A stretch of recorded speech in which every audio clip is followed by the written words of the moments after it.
Oh my gosh. Welcome back to the Crazy Dre podcast show, folks. This is going to be an episode about the New York Knicks and the Boston Celtics. The Boston Celtics traveled to the Madison Square Garden and beat the New York Knicks 115 to 93. The New York Knicks did exactly what I thought they would do.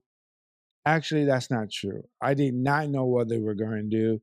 I thought that this may be a series of just New York Knicks because the way that they played in game one and game two, it came back twice over two 20-point games, a deficit.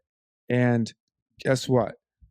That was not the case. The case was that it seems that the Celtics and Jason Tatum and Derek White and the rest of the Celtics decided, you know what? They're going to play all 48 minutes of a basketball game. And if that means that they have to be aggressive, that's what they did. But I'm going to tell you this, folks. I didn't think that could happen. I thought maybe it was over. Maybe it was just one of those moments in life that the New York Knicks was just a really good team and they were not just lucky, but just persistent. And I've noticed one thing about the NBA right now, folks, that it just seems like the home teams are not winning games. Is that me? Is that you? Tell me what you think of why is it that the home teams are losing at home? It should be a home court advantage. You should have the advantage. Am I right? I got a Celtics hat on. Only reason why I have the Celtics hat on because I like this hat. Swear to God, I'm a Detroit Piston fan. But folks, I'm gonna start out with this stat. I'm gonna start out with these stats. Team stats. Field goals 40 for 83. New York Knicks 32 for 80. Field goal percentage 40% for the New York Knicks. So 3 points. This is my pet peeve. Pet peeve is always about 3-pointers. Pet peeve is 20 for 40. Derek White showing up. He really was showing up. Derek White 3 for 6. Al Hartford, old man R. Hartford, 3 for 4. Jason Tatum finally hit 5 3-pointers, 5 for 9. Drew Holiday, 2 for 3. And Jaylen Brown, 2 for 6. So it looks like that, that the Celtics figured something out. They really did. I think they really did. I think one thing is this, as I correct my microphone. I think the one thing about the Celtics that someone told me is this, is that they are a 3-point team and that's all they're worth for. Now, if that is true, you think that you'll be at home and hitting 3-pointers like no other, easy peasy. But maybe when the Celtics were at home, they were more relaxed, thought that was not possible to lose to the Knicks twice in back-to-back having a 20-point lead. I don't know. But here's the real issue here, folks. This is something I've noticed out. So even with Porzingis in the game, there was a plus 11 with him. Derek White was a plus 17. Jaylen Brown plus 29. Tatum plus 23. Horford plus 8. And Holiday plus 8. I'm sorry, Horford plus 12. Holiday plus 8. So what does that mean? That means that when they're on the court, when they have the opportunity for fast breaks, being productive on the court, the plus minus is something that's really crucial. That's why I think a lot of coaches bench players. That's why a lot of times you see a timeouts and guys who are stars are supposed to be starting in a certain situation or on the court situation, they're being benched. Now, if you look at the Knicks, there was minus 19 with Michael Bridges, OG Odambi, minus 25. He had 0 points. He was having a fit. I'm gonna tell you the truth. He was having a fit on the court. I never saw a man have so many problems on the court. Uh, just not just not in the game. Just not in the game at all. Uh, Carl Anthony Towns minus 19, but he had 21 points. 15. I think he had 15 rebounds, 10 for 11 on free throws, 5 for 8 in the field, 1 for 5 for 3 pointers.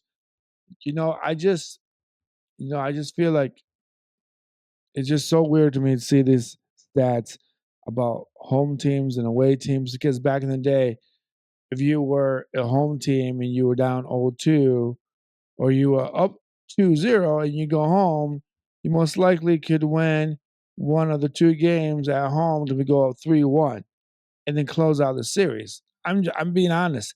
That's how the old NBA used to be. I swear to the good Lord. I mean, I shouldn't swear to the good Lord. I should just say that's how it was. So to me, this is a little crazy. Crazy. Jason Tatum, 40 minutes, 8 for 20, 5 for 9, 1 for 1 free throws. I still think he should be on the free throw line more, folks. Jason Tatum should be on the free throw line. He should have at least 8 to 10 free throws per game. It doesn't matter. He had 9 rebounds, 7 assists. The ball is being passed around a lot more. Jason Tatum is doing his thing. He's a power forward, small forward, whatever you want to call it. Yes, I feel like right now I'm just like shorter than I really am, but I guess the way my microphone is set up.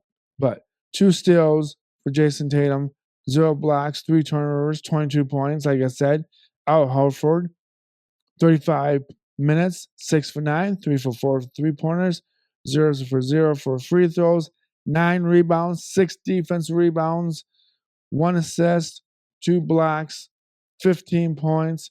Drew Holiday, 25 minutes, 3 for 4 in field goals, 2 for 3 the 3 point lines, 0 for 0 for free throws, 2 rebounds, 4 assists, 1 steal, no blocks, 3 turnovers, 8 points. I just feel like most of these teams need to be at the free throw line. I don't know if the referees are not calling the game. Not as many fouls. I don't know if they're afraid of calling fouls. I think they're just afraid that the game is slowing down a little bit too much when you do that. Derek White, 34 minutes. He finally woke up, 6 for 10, 3 for 6, 2 for 2, 5 rebounds, 2 assists, 1 steal, 1 block, no turnovers, 17 points. Again, White plus 17. That's something right there, folks. Oh, this is how it goes. Okay. Jaylen Brown, 19 points, 36 minutes, 7 for 18, 2 for 6, 3 point line, 3 for 4 on the free throw, 6 rebounds, 5 assists, 1 steal, 1 block, 2 turnovers. But you know what I like about Jaylen Brown? I like the Jaylen Brown that the fact that if he didn't have a 3 point shot, he would go in and make a shot. So if he was on the 3 point line, he would dribble, fake, whatever, and go in and do his thing. I like that.